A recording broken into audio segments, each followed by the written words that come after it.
Imagine giving up your home, your family, and your safety for someone you love. That is exactly what a powerful woman named Medea did for the famous Greek hero Jason. She used her deep knowledge of ancient magic to clear his path, helping him claim the legendary Golden Fleece and build a life together. That years later, Jason leaves her. He decides that a quiet family life is not enough, and he abandons Medea and their 2 children to marry the local princess of Corinth. It is a calculated move to secure royal status and power, leaving the woman who built his success cast aside. This story comes to us from the ancient Greek playwright Euripides, written over 2,500 years ago. Through his work, we get a close look at what happens when deeply justified anger mutates into something much darker. The local ruler, King Creon, knows exactly how capable Medea is. He is intimidated by her fierce intelligence and her history of using powerful magic. Afraid of what she might do to his daughter, Jason's new bride, the king orders Medea to be exiled immediately. Cornered and desperate, Medea begs the king for just one final day to gather her things and prepare her children for the road. He agrees. But in that brief window of time, Medea stops planning her escape. Instead, she begins plotting her retaliation. Jason and King Creon looked at Medea and saw someone they could easily push aside. They underestimated how dangerous a highly intelligent, marginalized person can be when backed into a corner.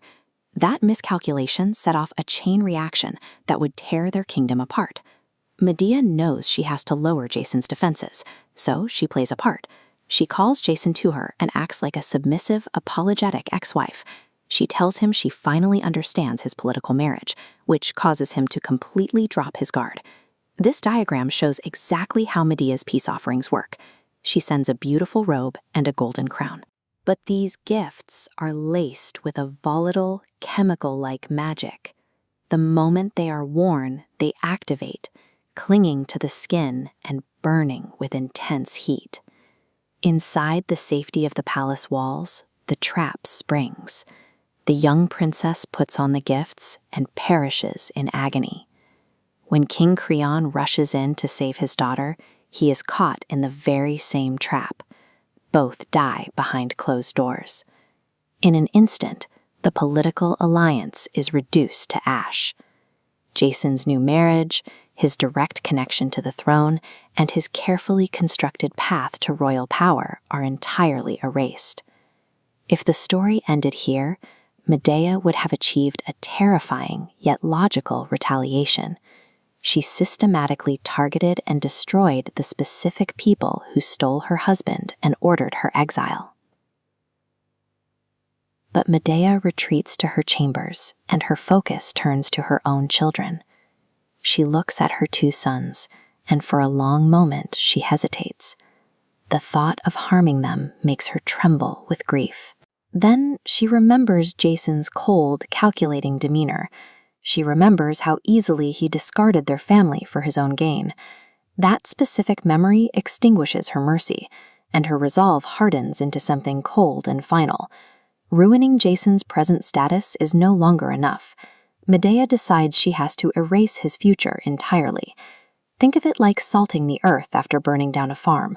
She wants to make sure nothing can ever grow there again. If she leaves the children alive, Jason still has heirs. He still has a bloodline. To deny him that future, she has to make an unthinkable choice. This is the moment her deeply justified anger crosses a permanent line, mutating into a monstrous, disproportionate act of violence. Behind the heavy wooden doors of the children's room, the final strike takes place. There is no grand battle, just a heavy, suffocating silence that follows. Medea takes a sword and ends the lives of her own children. Jason arrives at the palace courtyard, frantic and desperate to protect his sons from the king's remaining guards. But he is entirely too late.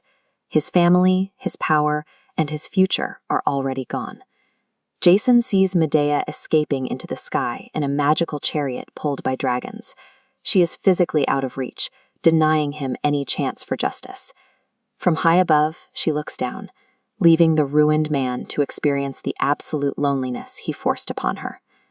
Standing in the wreckage of his life, Jason is left with a crushing realization. His own selfish choices, his willingness to discard the person who built him up, served as the first domino in this catastrophic collapse. We are left staring at the wreckage right alongside him. We can see exactly how Medea's heart was broken, and we can understand the deep, agonizing pain of her betrayal. But understanding that pain is very different from forgiving the terrifying choices she made in response.